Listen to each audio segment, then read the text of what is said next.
Bienvenue sur Africa 24 dans cette nouvelle édition du Non-Stop Info. Voici les titres de l'actualité. Les élections présidentielles sont maintenues au Kenya, une décision confirmée par la commission électorale au lendemain du retrait de Raila Odinga, le candidat de la coalition de l'opposition.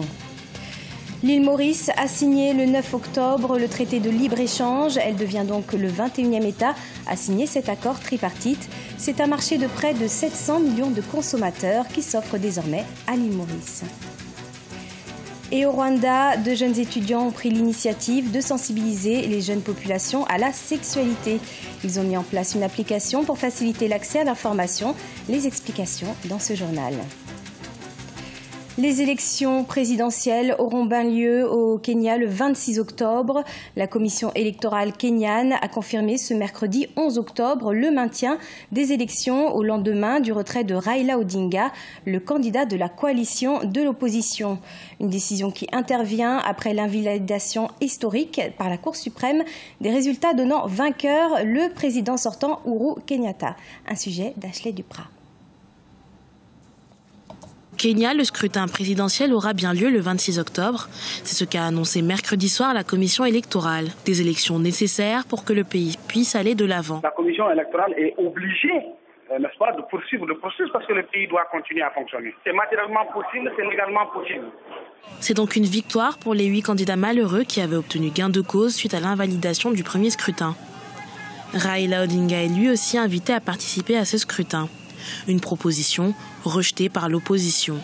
On ne peut pas être forcé à suivre des règles trafiquées et nous, membres de la Super Alliance nationale, nous ne sommes pas satisfaits.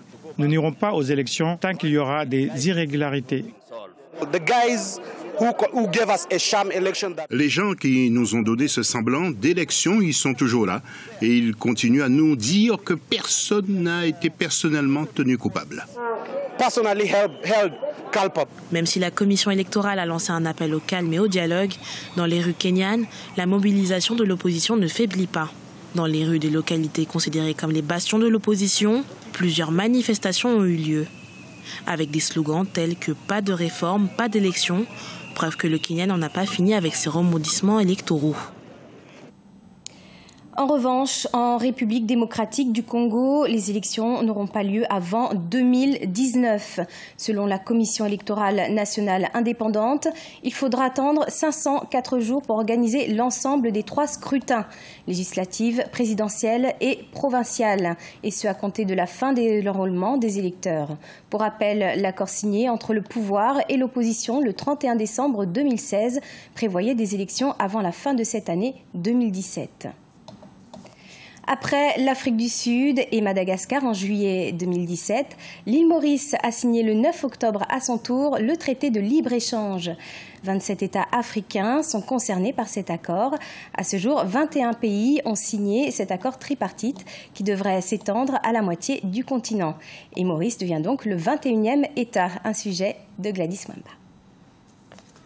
L'entrée de l'île Maurice dans le traité de libre-échange tripartite est actée. Maurice vient de signer cet accord regroupant la communauté de développement de l'Afrique australe, la communauté de l'Afrique de l'Est et le marché commun de l'Afrique orientale et australe. L'île d'environ 2000 km² a rejoint un ensemble économique composé de 27 pays du continent.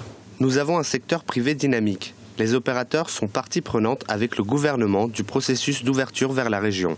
Classé parmi les 10 premiers pays africains les mieux intégrés au commerce international, Maurice veut se rapprocher de ses voisins et stimuler les échanges intra-africains, un commerce évalué actuellement à seulement 14%. Cet accord permettra à Maurice, île peuplée d'un peu plus d'1 million d'habitants, d'accéder à un marché de près de 700 millions de consommateurs.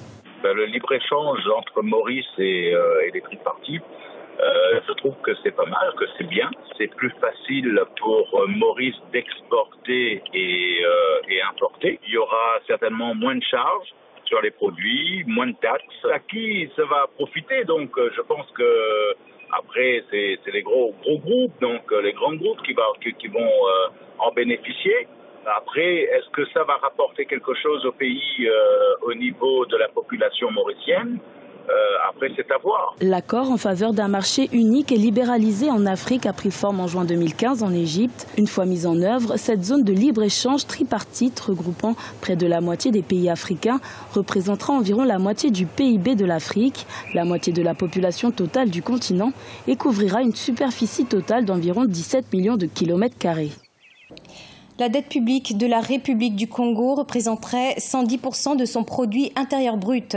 Un chiffre bien au-delà de celui annoncé en mars 2017 qui porterait la dette publique à 77% du PIB. Mais les autorités congolaises se veulent optimistes et confiantes pour la suite de ces discussions avec le Fonds monétaire international. Reportage de notre correspondant Deva Panzou. La dette publique du Congo a été estimée à 5 329 milliards de francs CFA par le Fonds monétaire international et le gouvernement congolais à l'issue des discussions entre les deux parties qui ont eu lieu entre le 26 septembre et le 4 octobre 2017. Plusieurs spéculations faisaient état de la dissimulation de la dette réelle du Congo auprès du FMI, mais selon le chef du gouvernement, toutes les portes ont été laissées ouvertes afin de garantir la transparence de l'enquête des experts du Fonds monétaire international. Le Fonds monétaire en venant, c'était un des points où c'était laisser dire qu'on a caché la dette. C'était autour un peu de cette question. Faux, rien n'était caché. Les chiffres, je n'aime pas les donner parce qu'un chiffre varie tout le temps. Et notamment avec eux, cette dette-là, pour laquelle beaucoup ont pensé qu'elle était cachée, n'est pas cachée. Je vous ai donné le chiffre, 1242. Selon le Fonds monétaire international, dans son communiqué qui a sanctionné la mission de ses experts au Congo, la dette publique, estimée à 5 329 milliards de francs CFA, n'inclut ni les dettes litigieuses ni les arriérés intérieurs accumulés depuis 2014. Cependant, la dette extérieure du pays serait de plus de 4 212 milliards de francs CFA, dont la dette bilatérale avec certains partenaires est estimée à 2 200 milliards de francs CFA, dont un peu plus de 1 400 milliards avec le partenaire stratégique chinois. Afin de remonter la pente, il serait temps de diversifier véritablement l'économie du pays.